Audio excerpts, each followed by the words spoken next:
پھر نبی علیہ السلام نے ارشاد فرمایا کہ میں نے تیسری عورت کو دیکھا کہ وہ جہنم میں اپنے پستانوں کے بل لٹکی ہوئی تھی. پوچھا گیا کہ یہ کون؟ نبی علیہ السلام نے فرمایا کہ یہ دنیا میں زنا کی مرتکب ہونے والی، غیر محرم کو اپنے جسم کو ہاتھ لگانے کا موقع جو دیتی تھی اس کو پستانوں کے بل لٹکا دیا جائے گا. آج کے دور میں اس گناہ کا جو سب سے بڑا ذریعہ ہے نا وہ سیل فون ہے.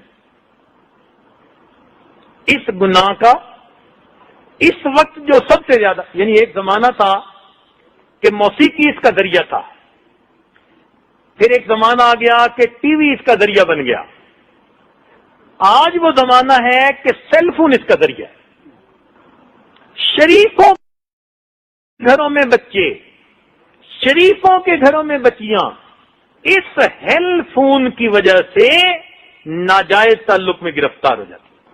چونکہ ہم سے نوجوان پوچھتے رہتے ہیں نا مسئلے، پھنستے ہیں تو بھی آتے ہیں. آدمی پریشان ہوتا ہے تو یا پیر کو بتاتا ہے یا حکیم کو بتاتا ہے. حکیم کو بتاتا ہے جسمانی علاج کے لیے اور پیر کو بتاتا ہے روحانی علاج کے لیے. تو ہم نے کم از کم 100 بچوں سے انٹرویو کیے. یہ حیار پاکدامنی جو کتاب لکھی نا یا لکھ رہے ہیں تو اس کو ہم نے حقیقت پر مبنی بنایا. 100 بچے جو ان گناہوں میں ملوث رہے تھے ان کو ہم نے پوچھا کہ بتاؤ بھائی وجوہات کیا ہوتی ہیں، کیا ہوتی ہیں. باقاعدہ انٹرویو کیا مختلف ملکوں میں. یہ بات سامنے آئی کہ اس وقت اس گناہ کا سب سے بڑا ذریعہ انسان کا سیل فون ہے. SMS میسج، خرچہ بھی کوئی نہیں، اور بیڈ روم میں کمبل کے اندر سے SMS میں پہنچے ہوئے. ماں باپ کو کیا پتا کہ بیٹا میسج سن رہا ہے یا بیٹی میسج سن رہی. ایک دوسرے کو صبح کے وقت جگاتے ہیں، وہ اس کو جگا رہے ہیں، وہ اس کو جگا رہی، اور اوپر سے سیل فون کی بجائے بیل کے اوپر سے وائبریشن آ گئی. ایک مصیبت کہ اگر ہے بھی صحیح کسی کے پاس تو ساتھ والے کو پتہ نہیں، وہ بس جیسے دل دھڑکتا ہے نا وہ دل ہی دھڑکتا ہے. اور آج کل تو مدرسے میں آنے والے چھوٹے چھوٹے بچوں کے ہاتھ میں سیل فون ہے. ابھی میں ایک ملک سے آیا ہوں تو وہاں ایک عالم کہنے لگے کہ میں نے اپنی کلاس کے بچوں کی اچانک تلاشی لی تو 9 چھوٹے بچوں کے جیبوں سے سیل فون نکلے. اس لیے یہ چھپا ہوا دشمن ہے. آج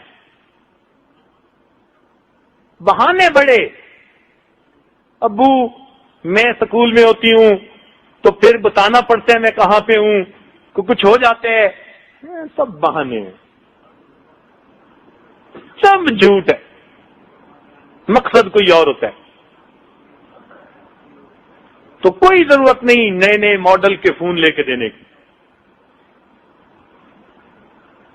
اور ہمارے سامنے تو ایسے کیس آئے کہ جو بد کردار نوجوان ہوتے ہیں وہ خود سیل فون لے کے اس بچی تک پہنچا دیتے ہیں.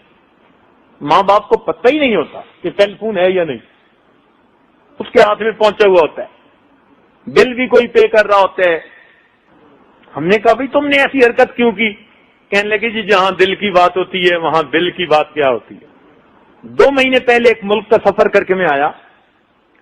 اس ملک میں ایک باپردہ بچی نے سیل فون کے ذریعے کسی نوجوان کے ساتھ اتنا تعلق بڑھایا کہ خفیہ نکاح کر لیا. 3 سال تک ماں باپ کو پتہ نہیں چلا، اور لڑکے لڑکی کا نکاح ہے، اور یہ پردہ دار بچی ہے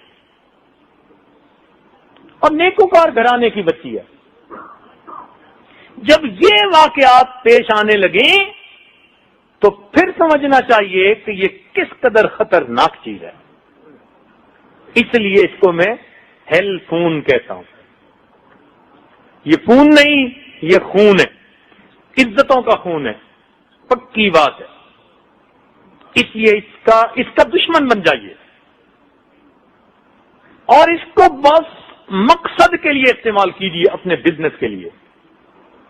ہمارے تجربے میں یہ بات آئی اور علم میں یہ بات آئی کہ بندہ بیت اللہ کا طواف کر رہا تھا اور اپنی گرل فرینڈ کے ساتھ بات کر رہا تھا. کیا رونا روئے ہم.